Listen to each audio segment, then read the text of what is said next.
What's going on, everyone? It's Josh Elbow. In the video today, it's actually not going to be a video today, so that was just my habit, my unconscious habit, saying it was going to be a video today. Instead of doing a video today, I'm just going to leave an audio message in the group because I haven't gotten ready yet today for simplicity, and I'm been doing more so work around the house and physical stuff, so I haven't gotten dressed up and pretty for you guys yet. But the point of the video is going to be for new business owners, people that are starting to go like all in full entrepreneurship. And the reason I'm making this recording is because I don't want you guys to make the same mistakes that I made when I was 2016, 2017. I want to say it was probably 2016. No, shoot, it was 2015. 4 years ago, going on 5, when I went full-time entrepreneur. And I started the first business in end of 2014, so 5 years ago from when this is being made. And the mistake that I made was, so this is mainly going to be for Lucas, Taylor, kind of Callie, but anybody that's like seeing revenue, seeing money coming in from the business that you're choosing to go with.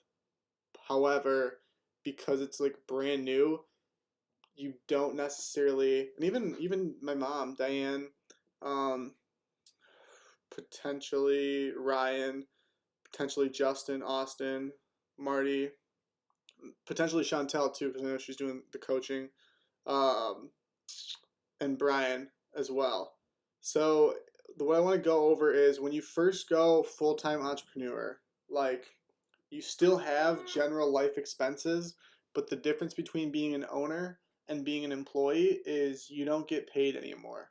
So when I first started DibLab, the mistake I made was, and I see everybody I know, like all my friends that start new companies and stuff, when you start a business, they start spending money because their income goes up. So let's say you start a business, whatever it is, and you start making $1,000 a week, and you're used to only making a couple grand a month. So now you're making 52 grand a year, 100 grand a year, but it's the business's money.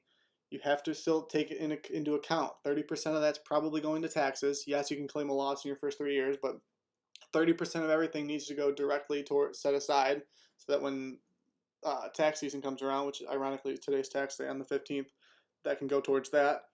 And then also, the money, like, you don't get paid for work anymore. So everybody has this paradigm because we're taught to be employees that you work, you get paid. You do the work, you get paid. And that's not a business. That's like self-employment. That's not a company. It might be a company, but that's not a business. A business is a system that has moving parts where people work in the system and you manage the system and then you get paid based on the value of the company. So let's say you have the 100% equity in the company.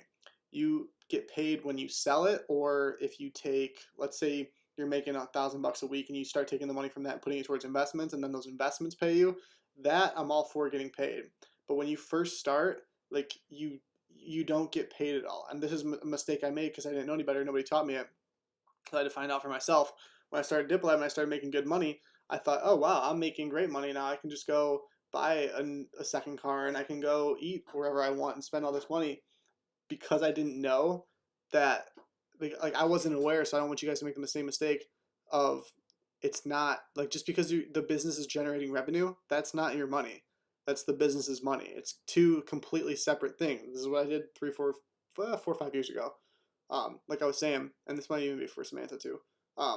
But you have to completely, not from a commingling standpoint, but you have to keep the funds separate from the business and the income. And if you want to treat yourself as if you're an employee and pay yourself a very, very small amount of what you're making, just because you still have to live off it when you go full time, I understand that. But, and this is mainly, I guess, I know Lucas is going full-time entrepreneur with the Airbnb rentals, and with Taylor doing the lashes, and that's the only people I know of specifically. But even like a couple of my buddies, they both went and bought brand new cars. One luckily only bought a $10,000 car. One bought a $40,000 car, and the $10,000 car was a cash buy. The $40,000 car was a finance buy. But like seeing them do that because they think that they're making money because the business is generating income, but they're not paying themselves as if they would be paying an employee. They're paying themselves as if they are the business. If they get sick, the business is gone. That's not a business system. That's self-employment.